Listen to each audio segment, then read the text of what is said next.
released from local Wellstar, West Georgia. We worked with Governor Kemp's office as well as Director Chris Stallings from the Georgia Emergency Management Direction Agency this morning to work with getting the state of emergency issued, and Governor Kemp helped us with that.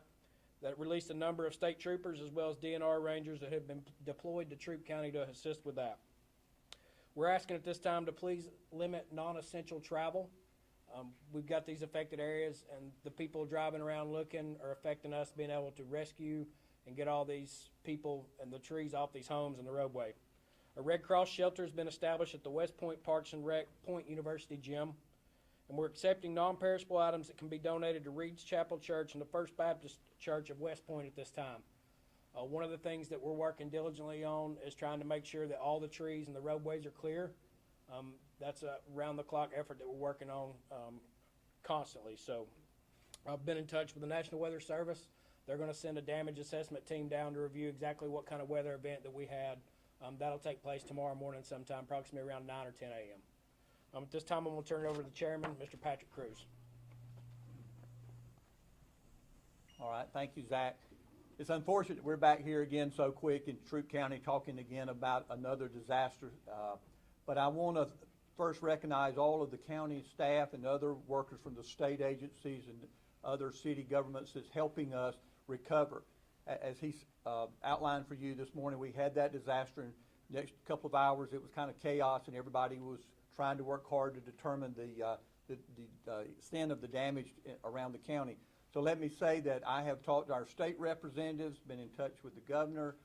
We've been talking to some of the leaders of our local industry.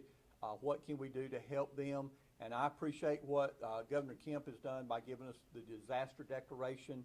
It's allowed extra resources that have been pointed out from other state agencies. I know that Georgia Forestry has been helping us clear trees also. So again, I'm glad to say that we had a minor number of injuries and no deaths. We're real concerned about the people that have been hit hard in their property damage, and so our thoughts and prayers are with them, and thank you for being here today.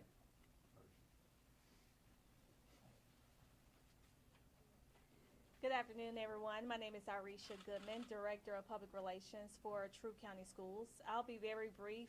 At this time, schools will be open for normal operations tomorrow morning. Right now, we're just working on transportation for schools, especially for West Point Elementary. Working on alternative routes, and as soon as we have those routes, it will be communicated to parents at West Point, also Troup High School and the Long Cane schools. We'll get that out to parents through our notification system and also through social media. So at this time, that's what we're working on, is the alternative routes to make sure we get the kids to school. Thank you. All right, at this point, I'll open up to any questions, any of the members standing to my left or right. Larry Spurlow, Channel 2. Yes, sir. Can you tell us the areas that were hit the most, that was most affected by the tornado? So it appears the initial impact area was around the 7800 block of West Point Road. And from there, it appears it traveled east toward the Mayworth County line. And there are some impacts along that line, and we're hoping to get a better estimate of that later this afternoon as well. I'm finding the routes for BTV. Question, what about, will it be delayed time for the start of the school in the morning if roads are not passable? No, ma'am, not at this time. Like I said, we will make alternative routes available for the kids to make sure they get to school on time, to make sure they are there, even after school as well. So at this time, no delay in start times. Rob Darienzo with Fox 5. Can you talk about the nature of the injuries? You mentioned that they were minor. Can you go into detail about that? Yeah, as far as I know, and Zach, if you want further, 5 non-life-threatening at this point. They were transported to Wellstar, West Georgia. I believe all but 2 have since been discharged from the hospital. And do you know what the nature of the injuries? I don't. No, sir. As far as homes, do we know how many homes have been damaged so far or destroyed by the storm?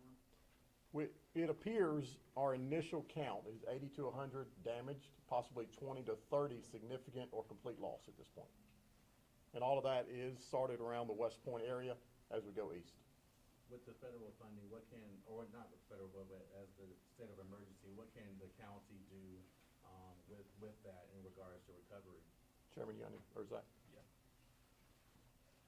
So when the governor issues a state of emergency like that, it opens up all the state available resources, and one of the things that comes to that is where our partners at the Georgia State Patrol, DNR, Forestry, any state resource becomes available to the local government at that standpoint. So that's why we've utilizing these crews for security, as well as anything that we can utilize them for here. Those state resources become available to us through that declaration for the governor. I have one more question. With the Okay. tiger recovery, do we know how they were recovered? Yes, so one of the tigers, I understand, did not leave its enclosure, and one did, and it was right outside the enclosure, and they were tranquilized and taken back into the possession, if you will, of the safari staff. Was the public in any danger with the tigers being out? No, I mean, could have, yes, but with one staying inside the enclosure, no, and one just never really left the immediate area. So, and that is a very large complex out there. There's a lot of acreage out there. Yes, sir. Do you have a rough timeline of when things will kind of start to look like normal again? You know, I don't have any estimate on that. It's gonna take some time to get in there and clean things up, get things back to normal. One thing that was impacted was a lot of Verizon cell phone service was initially impacted, and that obviously hindered us to begin with as far as cell phones go. But a lot of that is slowly being restored at this time. Are there any roads still closed? Right now, the main road that is shut down is a portion of West Point Road between Webb Road and the city limits of West Point. That's because we've got a lot of damage in there, and first responders and crews are in there. So that's the main road that is completely shut down at this point. In the Red Cross area, there was, I guess, there was a road closure blockage right there. A lot of the residents said they weren't able to get to their homes. Can they now do that, or is there a reason why they weren't? If you live in that area, we're obviously going to let you through once you meet with our staff. The reason we closed it, there's a lot of onlookers, people didn't live in there, and so we're trying to shut that down. If you do live in that area, and just get with our staff at the closures, and we'll work with you on that. What can family members that have friends that are concerned, that they wanna come out and help our family, what can they do? What advice? Right now, just wait to hear directly from those people. Don't just show up at the property down there. Raven Allred, Raven in real life, do you foresee any need for outside communities or organizations to start donation drives for relief? You want to speak on that? Yep. Anything? So Jeremy Butler, Lieutenant with the LaGrange Police Department, oversees our VOAD group, does all the volunteers and donations in Troup County.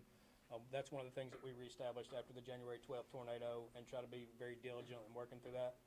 He's in contact with a lot of the agencies and churches, as well as some of the Salvation Army major groups, as well as the local partners too, to make sure that we're utilizing that and doing the best we can with that.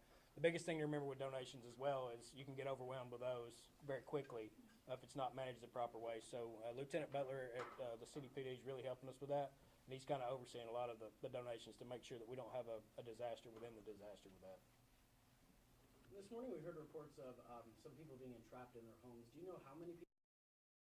Mornings, I believe beginning around 3:25 this morning, if I'm not mistaken, and we received another one. They canceled at about 6:20.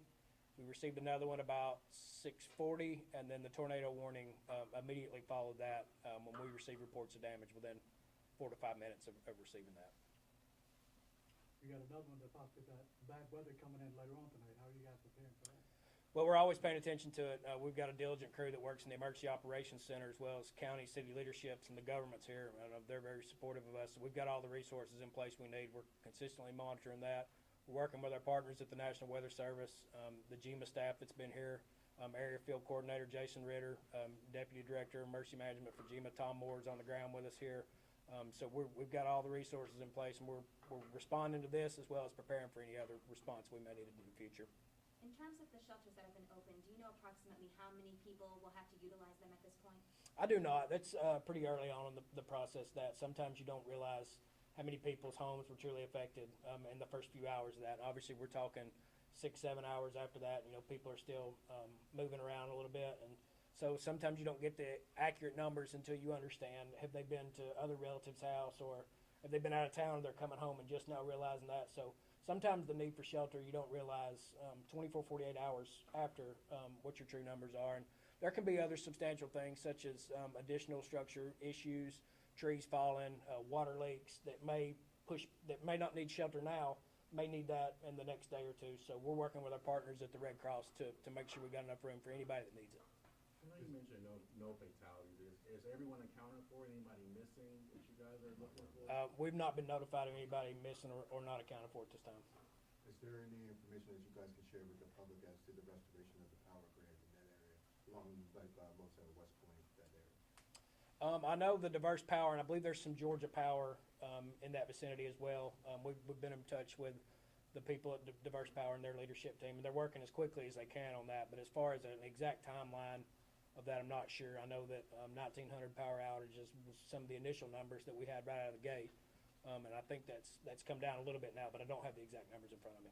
And there was a lot of damage to that grid down there, as me and the chief observed. Anything else the public needs to know right now? I know it's a very frustrating time for the people of West Point, Troup County, LaGrange. This is the third tornado we've had in a 2-month span, as well as some straight line wind damage in West Point just not 2 weeks ago. I know people are growing weary of that, but stand assured that we're doing everything we can to make sure that the public's safe, continuing our response to this. Any mitigation efforts we can in the future to make sure that we're making this a safer community. We're working hard with our partners at GEMA, local EMA, as the county government, and we're doing everything we can for that.